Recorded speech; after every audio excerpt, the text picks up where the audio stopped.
Bienvenue à tous. Aujourd'hui dans À l'affiche, le dessinateur de presse et caricaturiste français Plantu, retraité du journal Le Monde après 50 années de carrière et président d'honneur de Cartooning for Peace. Bonjour Plantu. Bonjour. Alors on va revoir ensemble votre premier dessin. C'était une colombe à l'encre noire avec un point d'interrogation dans le bec, publié en pleine guerre du Vietnam, en page 2 du journal Le Monde en 1972. Et puis, voici le dernier dessin, le 31 mars 2021, dernier dessin à la une du Monde, le président Macron s'interrogeant sur les réponses à apporter à la crise sanitaire et toujours ces colombes, avec un point d'interrogation. Comment vous tournez la page, Plantu, d'une telle carrière ? Tellement bien, tellement agréable, c'est tellement... Quand je vois ce dessin justement de Macron, le dernier, la pression était tellement énorme. J'ai toujours vécu avec une pression sur mes épaules de dingue pour essayer de trouver le bon dessin à l'heure, pour ne pas mettre le journal en retard, essayer que graphiquement ce soit intéressant, que éditorialement ce soit intéressant.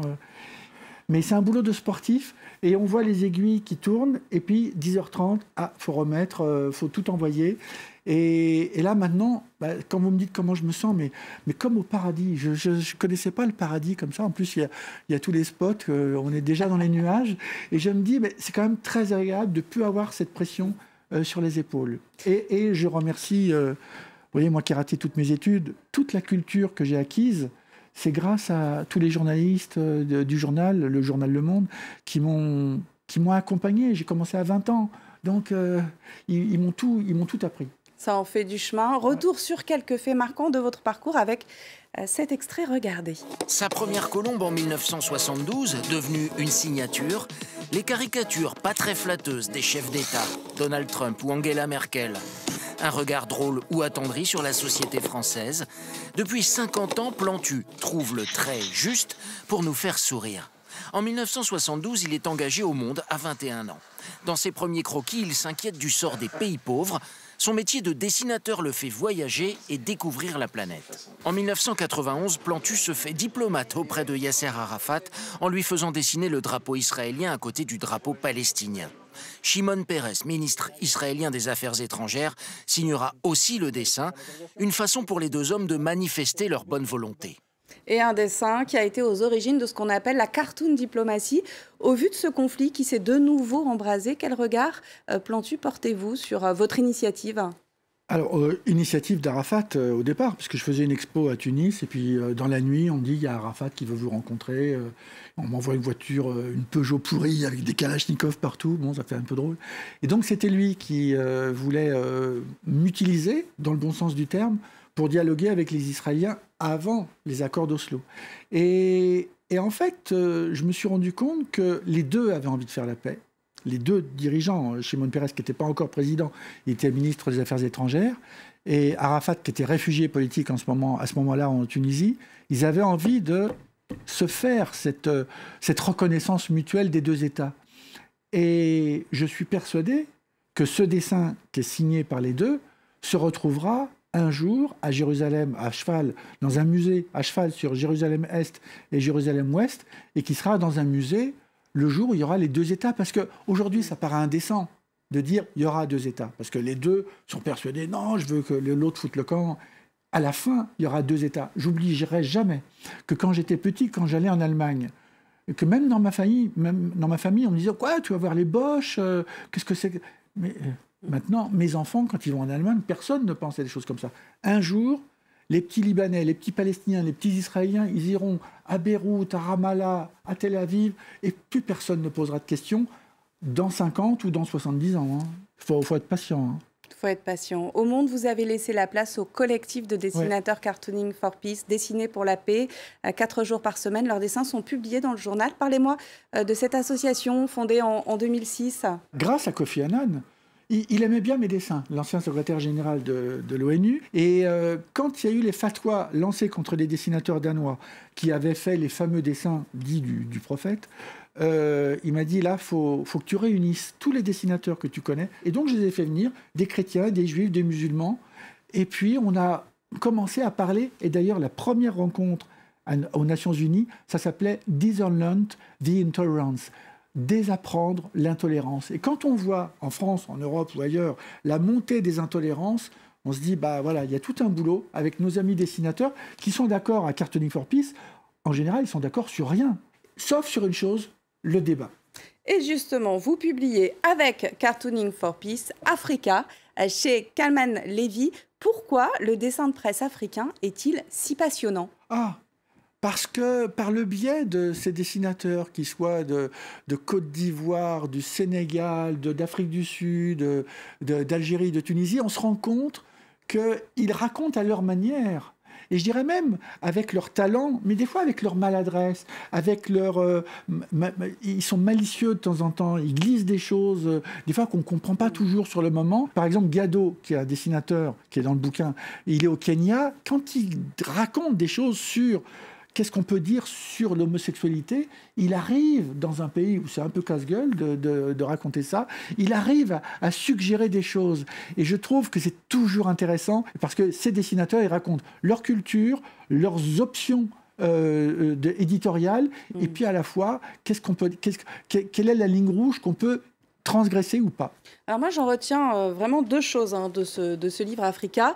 La première, c'est que la liberté d'expression est un combat quotidien. Ouais. Et la deuxième, c'est que le dessinateur de presse est utile à la démocratie. Oui. Pour le faire savoir, Plantu, vous êtes allé à Addis Abeba en Éthiopie en 2019 avec d'autres dessinateurs de Cartooning for Peace. L'enjeu, reconnaître ce dessin de presse comme un droit fondamental. Alors, où en est-on et quel en est le but ? Alors le but, c'est l'éducation et puis une pédagogie douce qui permet de réfléchir ensemble à la fois pour défendre des dessinateurs qui sont des fois emprisonnés, ça arrive, et à la fois de faire ensemble une réflexion sur qu'est-ce que c'est que l'empathie. Quand je suis allé au Soudan, j'ai rencontré un dessinateur qui faisait de la pédagogie pour montrer les mutilations sexuelles. Il n'a pas fait ça longtemps. On était à Khartoum et malheureusement, il a eu des ennuis. Et quand il faisait un dessin où il se moquait du juge, il préparait avec sa femme sa valise parce qu'il savait que le lendemain, toc, toc, toc, il allait être inquiété. Il allait passer 24 heures en prison. Ça n'allait pas plus loin, mais c'est quand même une drôle de manière de travailler. On évoque cela justement avec... portrait du dessinateur caricaturiste sud-africain, sans doute le plus connu, Zapiro. Il s'est attiré les foudres du pouvoir pour ses dessins de Jacob Zuma avec un pommeau de douche sur la tête, suite à la déclaration fausse et désastreuse de l'ex-président de l'Afrique du Sud expliquant qu'une douche pouvait réduire les risques d'attraper le sida.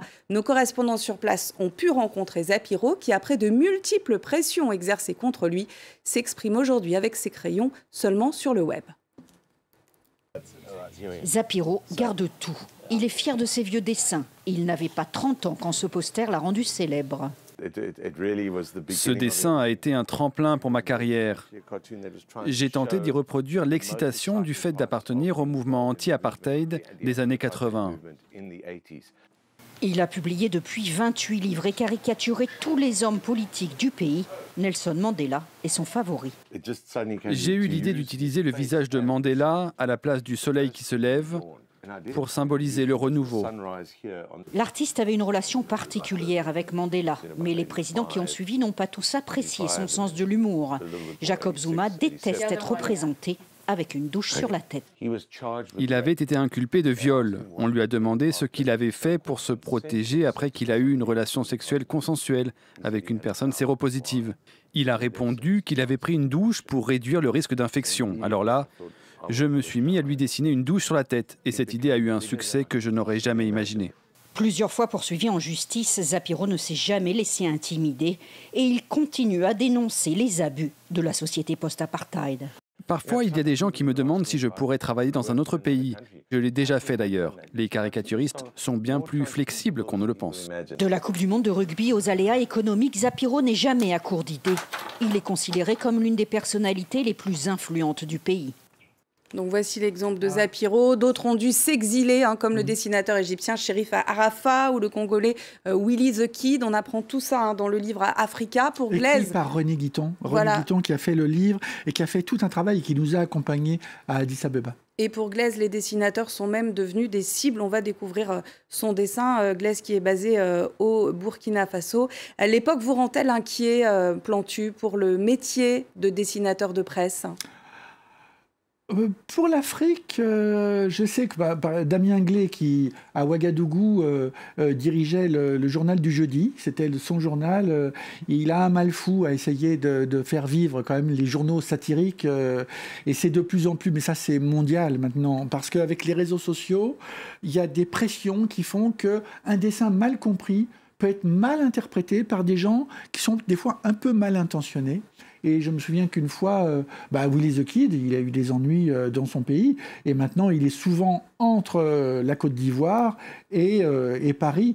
Mais en Côte d'Ivoire, il peut encore faire des choses, mais c'est jamais gagné. Il faut toujours se lever le matin en disant, bon, même en France, balayons devant notre porte, on est en démocratie, mais il n'y a rien qui est gagné. Et si on s'endort, on va être balayé. L'attentat contre vos confrères de Charlie Hebdo a montré à quel point la liberté d'expression peut être fragile, même en France. Diriez-vous que depuis, il y a des lignes rouges à ne pas franchir sur les dessins qui touchent aux religieux, par exemple? Alors, moi, je vois de plus en plus des décideurs en images, en Europe de l'Ouest, qui, des fois, ils pétochent. Il y a de la pétoche maintenant, et souvent injustifiée.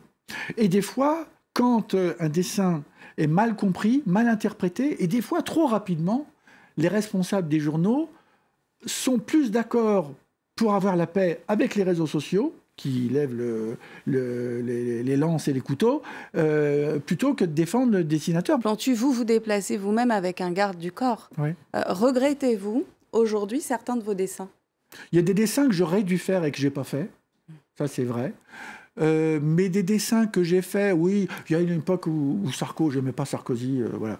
Et je pense que quand je regarde mes dessins, il y en a 2, 3, là, j'ai peut-être été un peu loin, parce que il me foutait des boutons.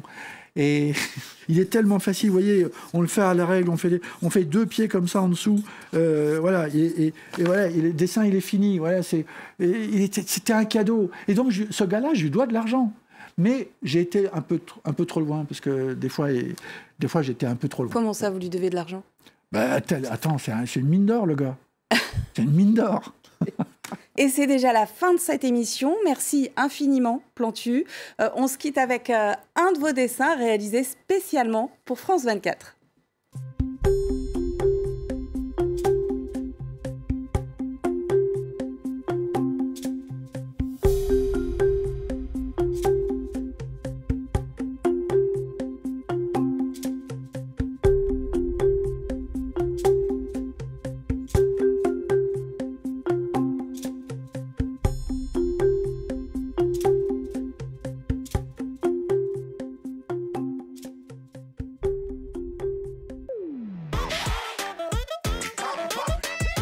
C'était votre programme avec Mine d'énergie, fournisseur d'électricité verte et française.